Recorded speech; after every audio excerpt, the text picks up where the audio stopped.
మీకు థంబ్‌నెయిల్ చూడగానే అర్థమైపోయి ఉంటుంది నేను చెప్పే విషయం.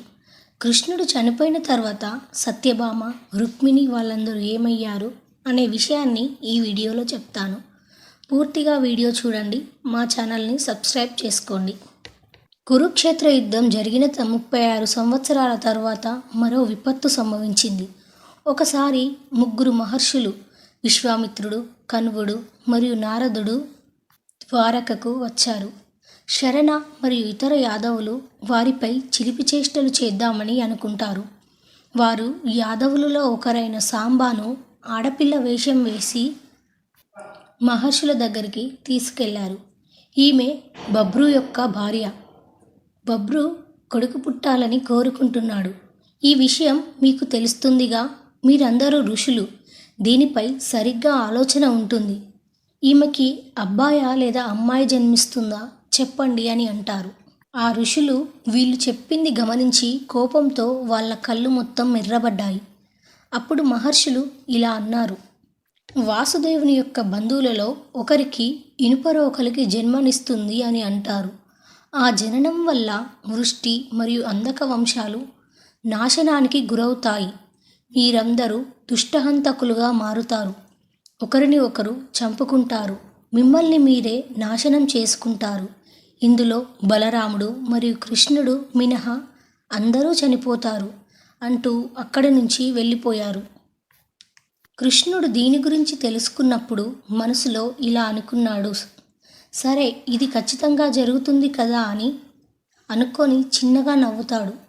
మరుసటి రోజు సాంబా అనే వ్యక్తికి ఒక ఇనుప రోకలి జన్మిస్తుంది. యాదవరాజుకు ఈ వార్త వినిపిస్తుంది. అప్పుడు ఆ రాజు ఆ రోకల్ని చిన్న చిన్న ముక్కలుగా చేసి సముద్రంలోకి విసిరేయమని చెప్తాడు. ఆ ఆజ్ఞ ప్రకారం ముక్కలు ముక్కలుగా చేసి సముద్రంలో విసిరేస్తారు. ఇక్కడ ఏదో జరగబోతుందని గ్రహించిన ఆ రాజు నగరంలో మత్తు పానీయాలను మరియు సేదేతర పానీయాలను తక్షణమే సంపూర్ణంగా నిషేధించాలని ఆజ్ఞాపిస్తాడు.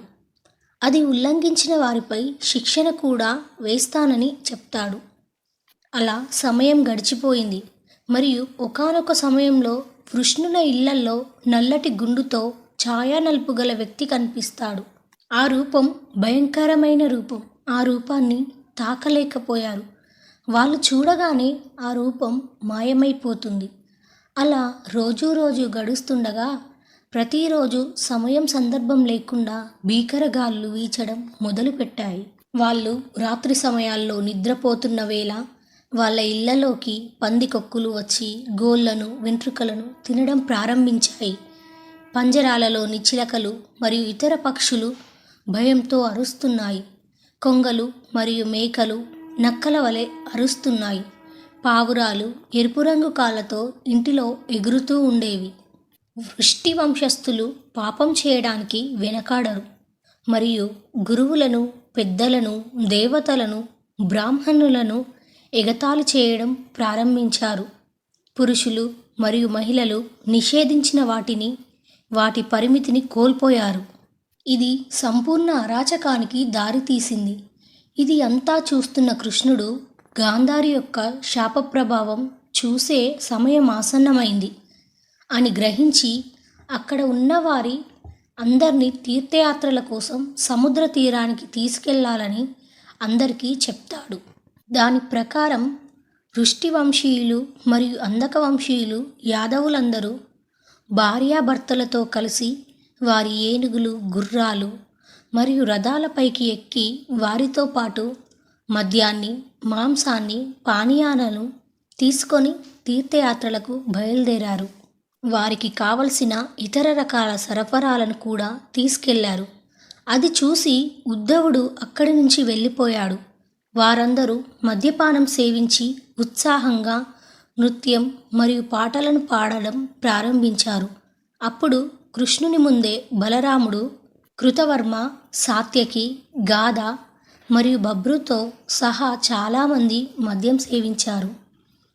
సాత్యకి మద్యం సేవించిన తర్వాత కృతవర్ణుణ్ణి పిలిచి వెక్కిరిస్తూ ఇలా మాట్లాడాడు. నువ్వు తప్ప ఏ క్షత్రియుడు కూడా ఇలా చేయడు. చాలా సమయం యుద్ధం చేసి అలసిపోయి నిద్రపోతున్న యూదులను చంపే స్థాయికి దిగజారిపోయావు.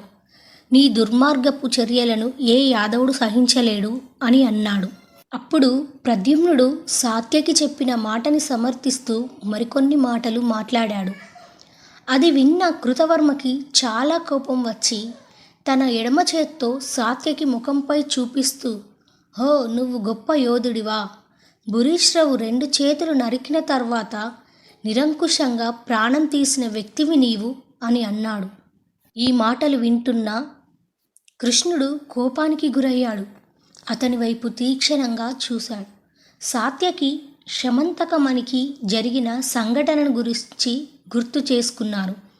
కృష్ణుని గుణాలను కీర్తించాడు. అప్పుడు సత్యభామ ఆ సందర్భంలో జరిగిన సంఘటనను తలుచుకొని దుఃఖిస్తూ ఆమె కృష్ణుడి ఒడిలో తలవాల్చి ఏడవడం ప్రారంభించింది.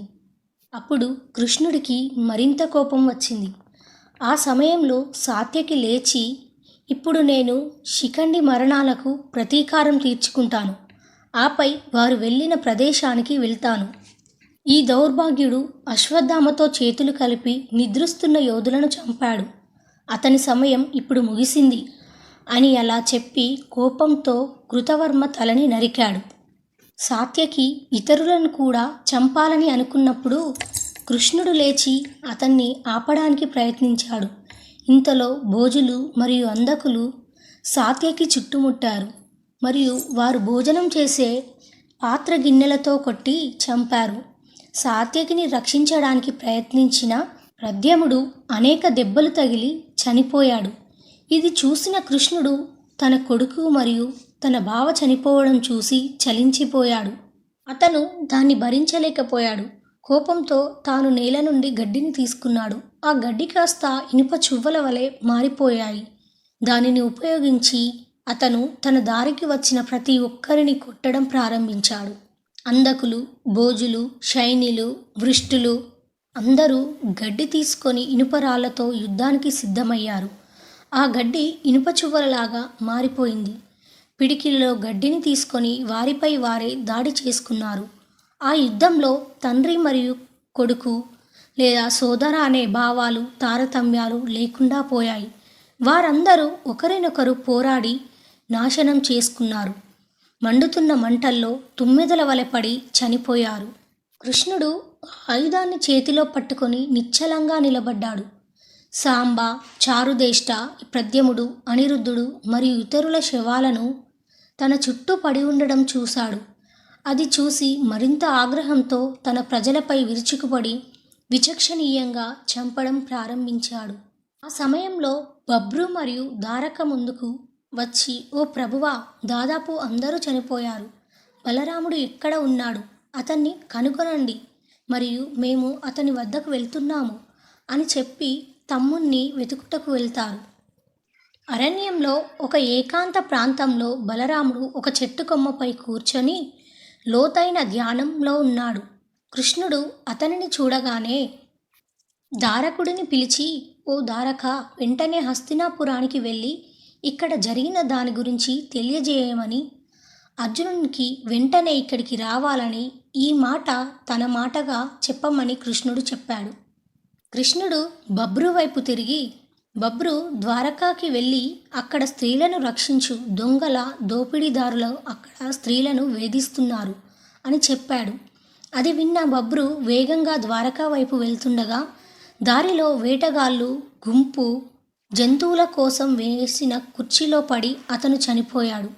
అది గమనించిన కృష్ణుడు, ఓ బలరామ, ఇక్కడనే కాసేపు ఉండండి, నేను తిరిగి వస్తాను అని చెప్పి అతనే స్వయంగా ద్వారకకు వెళ్ళి తన తండ్రి వాసుదేవుణ్ణి కలిశాడు. వాసుదేవుడి దగ్గరికి కృష్ణుడు వెళ్ళి, తండ్రి, అర్జునుడు త్వరలో వస్తాడు. అప్పటి వరకు దయచేసి ఇక్కడ పరిస్థితిని చూసుకోండి. బలరాముడు నా కోసం అక్కడ ఎదురు చూస్తూ ఉన్నాడు. నేను ఇప్పుడు అక్కడికి వెళ్ళాలి. ఇక ముందు కౌరవుల నాశనాన్ని చూసాము, ఇప్పుడు యాదవుల నాశనాన్ని కూడా చూస్తున్నాం. ఈ నిర్జీవ పట్టణాన్ని శూన్యంతో నింపడాన్ని నేను చూడలేకపోతున్నాను. బలరాముడితో అడవికి వెళ్ళి లోతైన తపస్సును ప్రారంభిస్తాను. అని చెప్పి తండ్రి పాదాలకు సాష్టాంగ నమస్కారం చేశాడు. అప్పుడు కృష్ణుడు ద్వారకా నుండి బయలుదేరుతున్నప్పుడు చనిపోయిన యాదవులందరినీ చూశాడు. భర్తలను కోల్పోయిన వితంతువులను, అనాథగా మారిన పిల్లలని చూశాడు. అతను వారితో, అర్జునుడు వస్తాడు, ప్రశాంతంగా ఉండండి, అతను మీ కష్టాలన్నింటినీ దూరం చేస్తాడు. అతను కొన్ని మాటలు చెప్పి వారందరినీ ఓదార్చాడు. అలా చెప్పి బలరాముడు ఉన్న చోటికి వెళ్ళిపోయాడు. బలరాముడు యోగా స్థితిలో ఉన్నాడు. అతని నోటి నుండి తెల్లటి వర్ణం కారుతూ ఒక పాము లాంటిది బయటకు వచ్చి సముద్రంలోకి జారిపోయింది. స్వీకరించడానికి నాగపెద్దలు అలాగే వరుణదేవుడు ఉన్నారు. కృష్ణుడు బలరాముడు నిష్క్రమించాడు అని తెలుసుకొని తర్వాత ఏమి చేయాలో ఆలోచించడం ప్రారంభించాడు. తర్వాత జరిగే సంఘటన కృష్ణునికి ముందే తెలుసు. అలా కృష్ణుడు అడవిలో తిరుగుతూ గాంధారి శాపాన్ని మరోసారి గుర్తుకు చేసుకొని నేలపై కూర్చున్నాడు. తన సమయం ఆసన్నమైనదని అతను భావించాడు. తన ఇంద్రియాలను వక్త మరియు మనసుతో చూశాడు. అతని యోగా స్థితిలో నేలపై చదునుగా పడుకున్నాడు. అప్పుడు కృష్ణుడు అలా నేలపై పడుకున్నప్పుడు ఒక వేటగాడు జూరా అతని పాదాలను జంతువు అనుకొని తప్పుగా భావించి బాణాన్ని వేశాడు. అది కృష్ణుడి కాలి బొటనవేలుకు తగిలింది. ఆ వేటగాడు కృష్ణ వైపు వెళ్ళాడు. అది చూసి ఒక్కసారిగా ఆశ్చర్యపోయాడు. చాలా దుఃఖించాడు. తన మహాపాపం చేశానని గ్రహించాడు. కృష్ణుని 2 పాదాలను పట్టుకొని సాష్టాంగ నమస్కారం చేసి తనని క్షమించమని అర్పించాడు. కృష్ణుడు అది విని తుదిశ్వాసను విడిచేశాడు. అర్జునుడు ద్వారకా నుండి యాదవులను నాశనమైన వార్తను విని ఒక్కసారిగా ద్వారకకు పరిగెత్తాడు. ఆ నగరం ఎండిపోయిన నదిలాగా మారిపోయింది. సత్యభామ, రుక్మిణి మరియు ఇతర యాదవ స్త్రీలు అతన్ని చూడగానే ఒక్కసారిగా ఏడవడం ప్రారంభించారు. వాసుదేవుని ఇంటికి వెళ్లే ముందు వారందరికీ శాంతి చెప్పి ఓదార్చి వాసుదేవుడి దగ్గరికి వెళ్ళాడు. వాసుదేవుడిని చూసి తన పాదాలపై పడి ఏంటి ఈ చర్య అని అన్నాడు. వాసుదేవుడు తన పిల్లల్ని గుర్తు చేసుకుంటూ, అర్జున, వందలాది మంది రాక్షసులను, రాజులను ఓడించి చంపి ఈ యోధులు అందరూ చంపబడ్డారు. నేనింకా బ్రతికి ఉన్నాను. నా జీవితం భరించలేకుండా ఉన్నది. మీకు ఇష్టమైన వారు నీ ప్రియమైన ప్రద్యుమ్నుడు మరియు సాత్యకి, వైశ్యులు ఈ చర్యకు ప్రధాన కారణం అయ్యారు. కృష్ణుడే దూరంగా ఉన్నప్పుడు మనం ఎవరినైనా ఎందుకు నిందించాలి? అతను అశ్వత్థామ చేత చంపబడిన బిడ్డను తిరిగి బ్రతికించాడు. అలాంటి వ్యక్తి కృష్ణుడు. తన సొంత ప్రజలను ఎలా రక్షించుకోవాలో ఖచ్చితంగా తెలిసి ఉంటుంది కదా. కానీ అతను దాన్ని కోరుకోలేదు. పిల్లలు, మనవలు, బంధువులు, స్నేహితులు అందరూ చనిపోయిన తర్వాత అతను నా దగ్గరికి వచ్చి, ఇదిగో మా జాతి వినాశనానికి సమయం వచ్చింది అని చెప్పాడు. అర్జునుడు త్వరలో ఇక్కడికి వస్తాడు. జరిగిందంతా తనకి చెప్పి ఇక్కడ ఉన్న ప్రజలన్నీ ఇక్కడి నుంచి తీసుకువెళ్ళమని చెప్పి, మీరు వెళ్ళిన తర్వాత ఈ ప్రదేశం మొత్తం సముద్రంలో మునిగిపోతుంది అని చెప్పి నేను అరణ్యానికి తిరిగి వెళ్తున్నాను. బలరాముడు నా కోసం ఎదురుచూస్తూ ఉన్నాడు అని చెప్పాడు. నేను కూడా ఏదైనా పవిత్ర స్థలానికి వెళ్ళి నా మరణం కోసం వేచి ఉంటాను అని కృష్ణుడు పిల్లల్ని నా సంరక్షణలో వదిలి వెళ్ళిపోయాడు. ఈ ఆందోళనలో నాకు ఆహారం, దప్పిక అనేవి నేను మర్చిపోయాను. నేను ఇక బ్రతకలేను. నువ్వు రావడం నా అదృష్టం. కృష్ణుడు సూచించినట్లుగా చేయండి. స్త్రీలు, పిల్లలు, మరో రాజ్యం కోసం సంపదలన్నీ జాగ్రత్తగా తీసుకోండి. నేను నా ఈ దేహం నుండి బయటికి బయలుదేరుతాను అని చెప్పాడు వాసుదేవుడు. మరుసటి రోజు ఉదయం వాసుదేవుడు యోగా స్థితిలోకి వెళ్ళి లోకం నుండి వెళ్ళిపోయాడు. అతని 4 భార్యలు సహగమనం చేసుకొని అతని దగ్గరికి వెళ్ళిపోయారు. అప్పుడు అర్జునుడు జలతర్పణం ఇచ్చాడు మరియు వాసుదేవుడు, కృష్ణుడు, బలరాముడు మరణించిన యాదవులందరికీ మరణాంతరం కర్మలు చేశాడు. నగరానికి త్వరలో వస్తున్న సముద్రాన్ని గమనించి అక్కడ ఉన్న ప్రజలని ఆజ్ఞాపించాడు. ప్రతి ఒక్కరూ వారి వస్తువులను సర్దుకొని బయలుదేరండి. సిద్ధంగా ఉండండి. పౌరులందరికీ ఒక వారం సమయం ఇచ్చాడు.